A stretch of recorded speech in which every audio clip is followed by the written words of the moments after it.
प्रिय विद्यार्थियों, good morning. आज हम कक्षा 8 विषय हमारा सामाजिक विज्ञान, हमारे अतीत और जो पाठ चल रहा है व्यापार से साम्राज्य तक वर्कशीट नंबर 12 को कर रहे हैं। आइए जानते हैं इस वर्कशीट के बारे में। व्यापार से युद्धों तक, अर्थात जो ईस्ट इंडिया कंपनी थी वो भारत में व्यापार करने के लिए आई थी, किस प्रकार से वो युद्धों में आई और उसके बाद किस प्रकार से वो भारत के नवाब बन बैठे, आज हम उसका सामान्य रूप से अध्ययन करेंगे। औरंगजेब की मृत्यु के बाद मुगल शासन कमज़ोर हो गया था, अर्थात जो औरंगजेब शासक था उसकी मृत्यु के बाद जो मुगल शासन था वो कमज़ोर होने लग गया धीरे धीरे। क्षेत्रीय शासक अपनी ताकत दिखाने लगे। क्षेत्रीय मतलब जो छोटे छोटे शासक थे उस समय में, वो अपनी ताकत को दिखाने लगे। बंगाल के नवाब ने ईस्ट इंडिया कंपनी को रियासतें देने से मना कर दिया। जो बंगाल का नवाब था सिराजुद्दौला, उसने ईस्ट इंडिया कंपनी को जो रियासतें लेते थे वो उसको मना कर दिया, कह रहा अब हम तुम्हें कोई रियासत नहीं देंगे। व्यापार के अधिकार के बदले नजराने मांगे। नजराने मतलब उसके रिश्वत मांगने लगे, भाई उससे कुछ धन मांगने लगे, नजराने। ठीक है ना भाई, आप व्यापार कर रहे हो हमारे यहाँ पे तो आप हमें कर के रूप में कुछ दीजिए। और साथ ही सिक्के ढालने और किले बढ़ाने पर भी रोक लगा दी। बंगाल के नवाब कहने लगे कंपनी को कि आप जो यहाँ पे अपने सिक्के डाल रहे हो, जो आप किलेबंदी कर रहे हो, सब बंद करनी पड़ेगी अब आपको यहाँ पे। अब आपका शासन नहीं चलेगा यहाँ पे, अब हमारी तरह से आपको रहना होगा। कंपनी और बंगाल के नवाब के बीच यह टकराव बढ़ता गया। जो कंपनी थी ईस्ट इंडिया कंपनी और जो बंगाल का नवाब था उनके बीच में टकराव बढ़ने लग गया। फिर क्या हुआ, 1756 ईस्वी में अली वर्दी खां था और अली वर्दी खां की मृत्यु हो गई।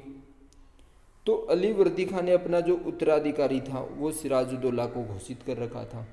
तो सिराजुद्दौला बंगाल का नवाब बन जाता है। जैसे बंगाल का नवाब वो बना तो कंपनी को बहुत ज़्यादा भय था, जो ईस्ट इंडिया कंपनी थी, क्योंकि उसकी वो ताकत से भली भांति परिचित थी। और कंपनी एक ऐसा नवाब चाहती थी जो कठपुतली हो। कठपुतली का मतलब है जो जैसा कंपनी कहे वो वैसे ही काम करे, ठीक है ना, उनके इशारों पर नाचने वाला आदमी चाहिए था कंपनी को। किंतु सिराजुद्दौला ऐसा था नहीं, वो मानता नहीं था किसी की भी, वो अपनी चलाता था। तो सिराजुद्दौला ने कंपनी को उनके राजनीतिक मामलों में टांग अड़ाने का हुक्म दिया और टैक्स अदा करने को भी कहा। कह रहा जो आप हमारे राजनीतिक मामलों में अब तक हस्तक्षेप करते आ रहे हैं वो अब नहीं चलेगा और आपको टैक्स भी देना पड़ेगा। लेकिन कंपनी जो है सिराजुद्दौला की बात को नहीं मानती और फिर क्या करता है, नवाब को गुस्सा आ जाता है और वो कासिम बाज़ार स्थित जो इंग्लिश फैक्ट्री थी, कासिम बाज़ार में इंग्लिश फैक्ट्री थी ईस्ट इंडिया कंपनी की, उस पर नवाब ने कब्जा कर लिया। और कोलकाता पर में जो उनका किला था उस पर कब्जे के लिए भी निकल पड़ा, भाई हमारे एरिया में तो हम कब्जा रखेंगे इस पर। और कोलकाता में जो किला था उस पर कब्जा के लिए निकल पड़ा। अब दोनों में क्या होता है, युद्ध शुरू हो जाता है कंपनी में और सिराजुद्दौला के बीच में। सिराजुद्दौला बंगाल का नवाब था। कंपनी ने रॉबर्ट क्लाइव के नेतृत्व में सेनाओं को रवाना किया, अर्थात रॉबर्ट क्लाइव इनकी सेना का सेनापति था। रॉबर्ट क्लाइव को नौसेना का भी साथ मिला। नौसेना जो मतलब ये जो पानी में रहने वाली सेना होती समुद्रों में।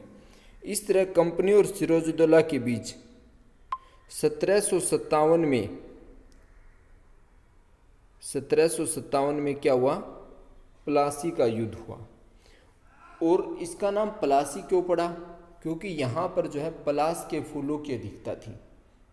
पलास एक फूल होता है, इस एरिया में पलास के फूल ज़्यादा मात्रा में पाए जाते थे और इसी कारण इस एरिया का नाम पलासी पड़ा था। और वहीं पर इनका युद्ध हुआ था 1757 ईस्वी में।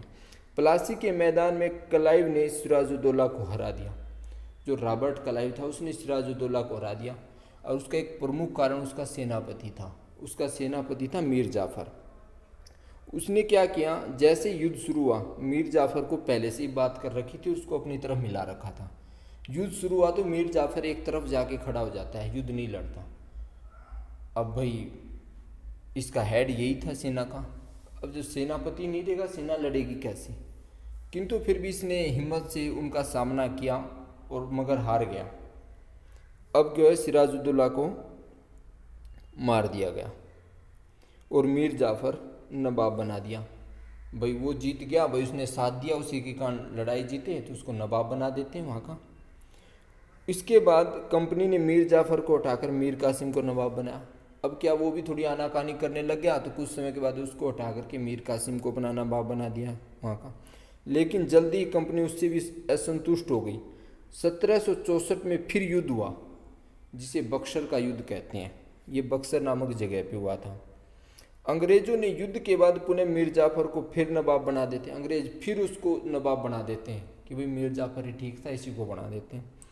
फिर उसकी मृत्यु के बाद 1765 में मुग़ल बादशाह ने कंपनी को ही बंगाल की दीवानी अर्थात भू राजस्व वसूली का अधिकार दे दिया।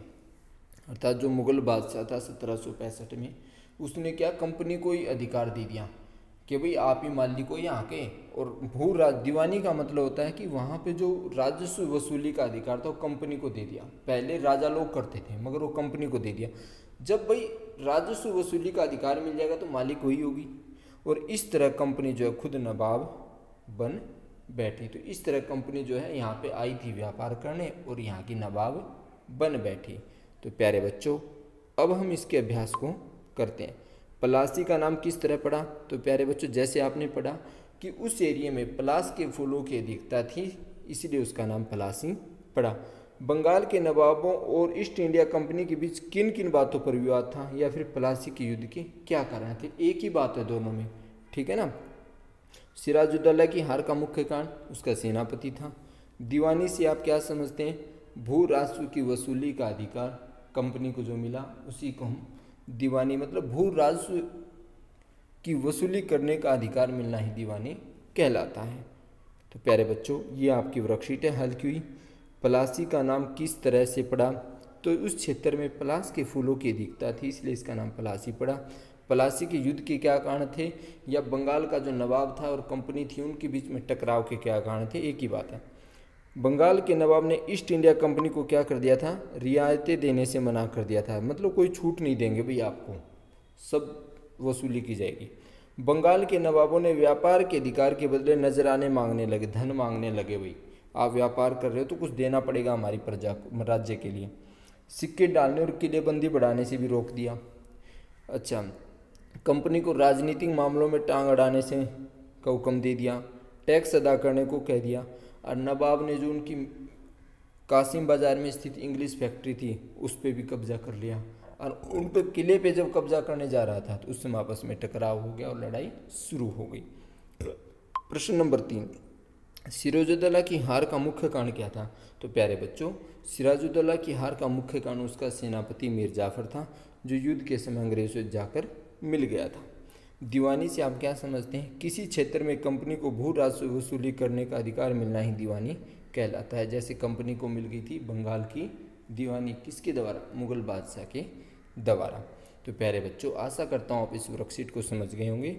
आपको वीडियो यदि अच्छी लगी है तो आप इसे लाइक भी करें, सब्सक्राइब भी करें और अपने दोस्तों से भी सब्सक्राइब करवाएं। धन्यवाद।